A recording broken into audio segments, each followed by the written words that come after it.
Bonjour les amis. Aujourd'hui, nous allons parler de quelque chose de très important dans les SGBD, c'est les contraintes d'intégrité fonctionnelle. Avant de continuer, je vous invite à vous abonner à la chaîne, d'activer la cloche pour recevoir les notifications et un petit pouce pour m'encourager.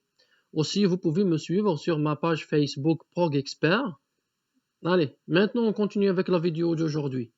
Un SGBD, c'est un système de gestion de base de données comme celui que nous sommes en train d'utiliser actuellement, qui est Access.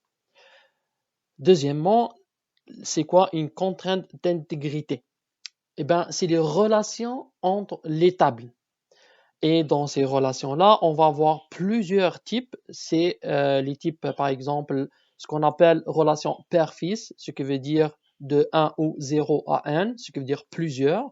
Et on a plusieurs à plusieurs et on a 1 à 1. Dans notre application que nous sommes en train de réaliser actuellement, là, je pense que vous voyez où est-ce que je veux venir en vous mettant à chaque fois une vidéo, mais quand on va faire la relation entre toutes ces vidéos-là, on voit qu'on est en train de faire une application de gestion des étudiants. Mais on va y aller une chose à la fois, une étape à la fois, et à chaque fois, je vous explique quelque chose. Comme j'ai dit à l'instant, aujourd'hui, on va voir les relations entre les tables. Alors, par quoi on va commencer? C'est par créer une table que nous allons appeler module. Cette table-là, on va la lier avec étudiant. Et dans la table module, on va mettre les notes de ces modules-là que l'étudiant a pu réussir dans ses examens. Là, on va créer la table module. Donc, bien sûr, créer, table, et on va l'appeler module. Parfait. Dans cette table-là, qu'est-ce qu'on va mettre? On va créer des choses, bien sûr, vous en doutez. Et nous allons commencer par le nom du module. Non, on va commencer par autre chose, pardon. C'est l'identifiant de l'étudiant qu'on va utiliser comme une clé de jointure, clé de relation, pardon, entre les deux tables. On a appelé ça matricule. On va l'appeler matricule étudiant. Ensuite, on va le mettre numérique parce que dans l'autre était numérique.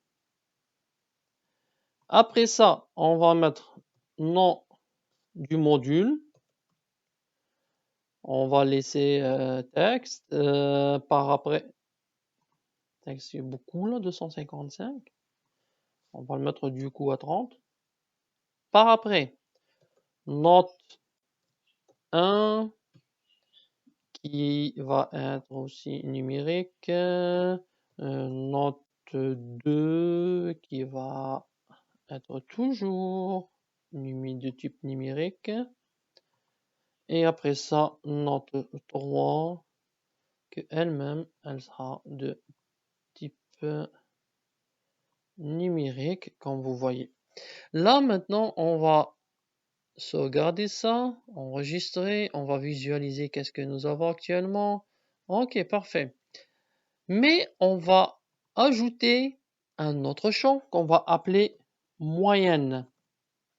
Celui-là, non, ça va pas être numérique, ça va être un champ calculé. C'est quoi un champ calculé? On va se servir de ce champ-là pour calculer la moyenne en additionnant les 3 notes et diviser par 3. OK? Là, on va faire champ calculé. Il nous donne les 3 notes. On va lui dire, tu additionnes la note 1 avec la note 2 avec la note 3. Et par après, tu nous divises le tout par 3. On lui dit OK. Et on sauvegarde notre affaire. La chose qui est bien avec ça, c'est que on peut aussi donner le format parce que nous, on veut pas avoir 40 positions après la virgule. Alors, on va limiter ça à standard, ce qui veut dire 2 positions après la virgule, après le décimal. Non, pas fixe, mais standard. Parfait. On enregistre. OK. Et on ferme. On va retourner à voilà notre table module. On va retourner dans étudiant. Dans étudiant, on a numéro, le matricule, c'est la clé majeure. Après ça, nom, prénom et spécialité. Ok, jusque-là, parfait. Matricule, c'est un anti-nom. Oui, c'est très important que les clés soient du même type. Sinon, la relation ne va pas fonctionner et on peut faire le test par après. Là, maintenant, on va aller créer notre relation pour les deux tables. Pardon, c'est dans outil de base de données, relation. Là, on va aller chercher nos deux tables. Comment faire? C'est aller dans afficher table. On sélectionne étudiant, appuyer sur le bouton contrôle et après ça, choisir module, notre deuxième table, et on fait ajouter. Parfait. Nous avons nos deux tables, comme vous voyez, et les champs qui viennent avec. On agrandit un petit peu.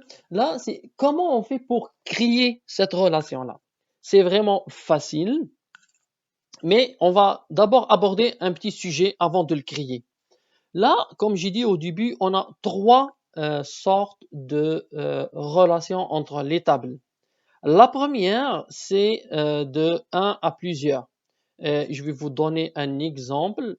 Par exemple, c'est si par exemple nous avons un client d'une banque.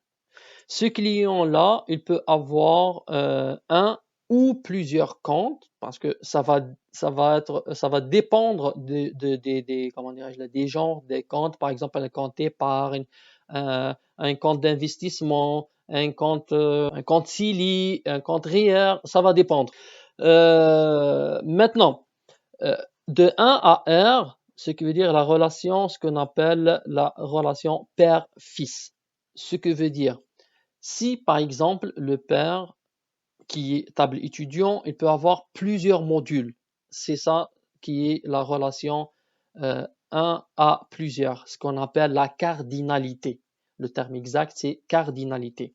Et après ça, on a la cardinalité plusieurs à plusieurs. Dans ce genre-là de cardinalité, comme vous voyez devant vous, il peut avoir plusieurs lignes correspondantes dans la première table, la table A ou la table hauteur, comme on voit devant nous, et la table B. Mais pour faire ça, il nous faut une troisième table qui va se nommer, une table de jonction, qui va créer le lien. La seule différence entre la première qu'on a vue, la cardinalité 1-1, c'est que dans celle-là, les deux clés des deux tables, les clés majeures, vont devenir les clés majeures de la table de jonction. Je pense que c'est un peu clair maintenant. Et après ça, on va avoir la cardinalité 1 à 1, et ça, ce qu'on appelle la contrainte unique. Je vous ai donné seulement un résumé des relations. Je vous laisse faire une petite recherche par vous-même là dans Internet, sur Internet, et je vous mets aussi le lien de ces explications-là de Microsoft lui-même à propos du SGBD Access dans la description de la vidéo. Maintenant, on va revenir à nos moutons. Comment faire ce lien-là? Alors, on va y aller dans matricule ici, tout simplement faire bouton droit sur votre souris et vous le reliez avec matricule étudiant qui se trouve dans l'autre table.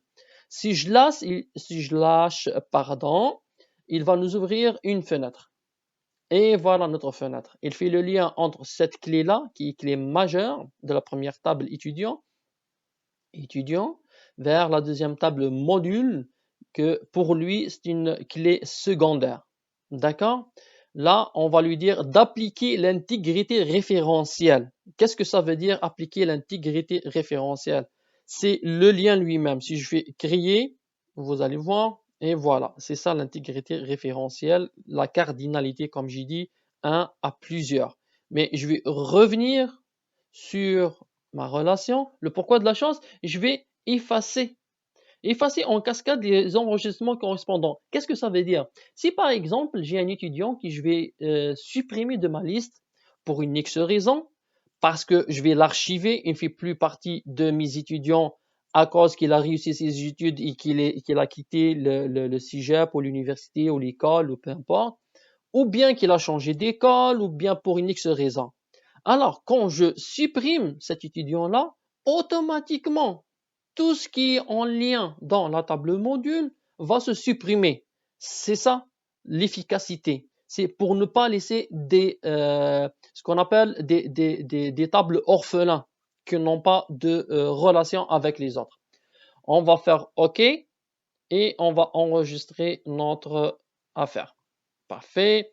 On ferme ça. Comme vous voyez, les cardinalités sont créées de 1 à n, ce qui veut dire père-fils.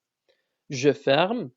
Maintenant, on va aller dans notre table étudiant. On trouve ici quelques enregistrements. 1, 2, 3, 4, 1, 2, 3, 4, 5, 1, 2, 3, 1, 2, 3, 6, pardon. Ok, parfait. Lui, ça va être informatique ou peu importe. Là, ça, c'est des spécialités, pas forcément comme ça. Par exemple, je ne sais pas moi, quelqu'un qui fait des études en sciences naturelles, l'autre, il fait des études en psychologie, l'autre, il fait des études, je ne sais pas moi. Mais par contre, il a plusieurs modules à étudier. On ferme ça et on va venir dans module. Dans module, comme vous voyez, on n'a rien. Alors, on va créer quelques petits enregistrements. On va commencer par le premier qui est 1, 2, 3, 4, c'était le matricule de la personne. Le module, on va dire mathématiques par exemple. La note, il a eu 12. Après ça, il a eu 14. Après ça, il a eu 13. Parfait. La moyenne, comme vous voyez ici, c'est 8,67 et non, pardon, oui, là il a calculé 13.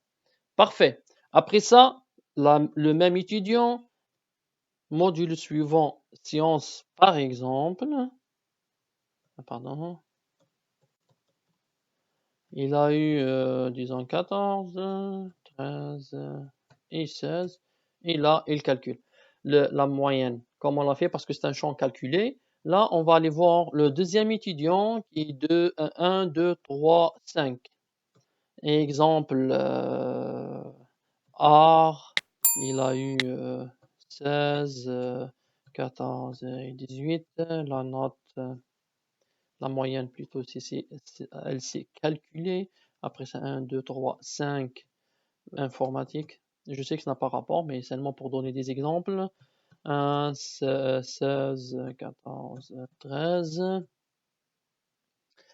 Après ça, le troisième étudiant qui a eu le matricule 1, 2, 3, 6. Il a fait tiens, physique. Il a eu 16, 14, 17. Et après ça, il a fait je suis à court d'idées. Attends, on va saisir avant son matricule. On va dire quoi là? Géographie, parfait.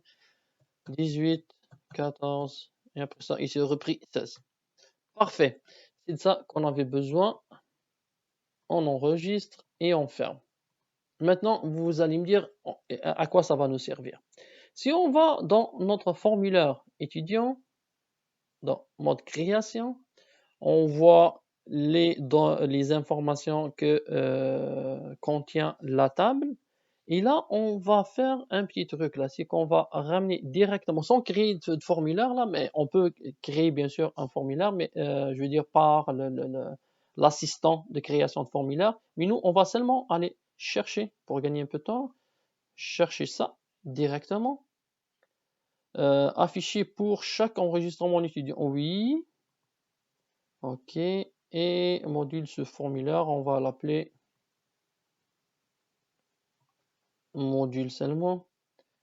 Terminé. Le contrôle potentiel message n'existe pas. Ok. Sous formulaire. Parfait. Là, on va seulement le tasser un peu. Il ne veut pas se tasser. Parfait.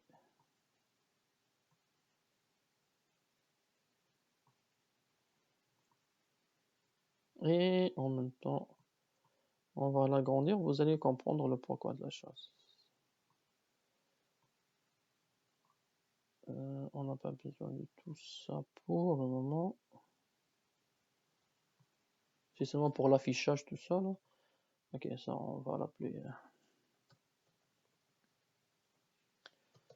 note de module. Parfait. On va le mettre avec du noir là, pour que ça soit lisible par après. Parfait. Là, vous voyez que on a ajouté cette table-là là-dedans comme sous formulaire. Si on affiche, et voilà. Vous voyez, pour l'étudiant avec le matricule 1, 2, 3, 4, voilà ses notes. Après ça, si on change, pas ici, là, mais là, ça, c'est celui de étudiant. Si on change pour le deuxième étudiant, les notes changent, c'est-à-dire il va nous donner les notes de cet étudiant-là.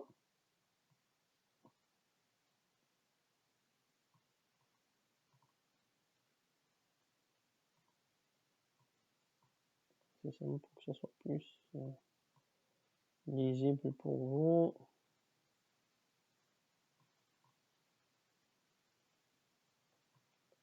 Et voilà.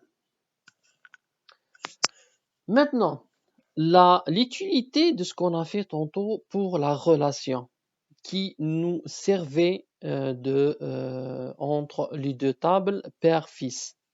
On va voir maintenant l'utilité de ça. Si par exemple, je prends le premier étudiant, celui-là, 1, 2, 3, 4, et que je le supprime, qu'est-ce qui va se passer? Toutes ces notes-là, ils vont disparaître. OK? Si je fais supprimer, voulez-vous supprimer? Oui. Et voilà. Vous voyez, ici, on n'a que les enregistrements des... Pardon, voilà. Si je change, j'ai celui-là, et après ça, l'autre, il disparaît. Je n'ai plus rien. Et voilà. Vous voyez? C'est ça l'utilité de ça. J'espère que c'était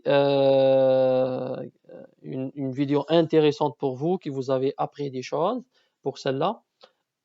Je vais vous laisser quelques petits liens dans la description pour lire un petit peu sur les relations entre les tables et les cardinalités, et ainsi de suite. Ben, si vous avez des questionnements là-dessus, vous pouvez toujours les inscrire dans les commentaires.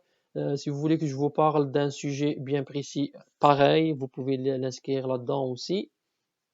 Vous pouvez aussi mettre des likes sur la vidéo, ça va m'encourager encore plus à faire d'autres vidéos et de vous parler d'autres sujets. Sur ça, je vous dis bonne journée ou bonne soirée, ça dépend de l'heure à laquelle vous êtes en train de regarder la vidéo et à la prochaine.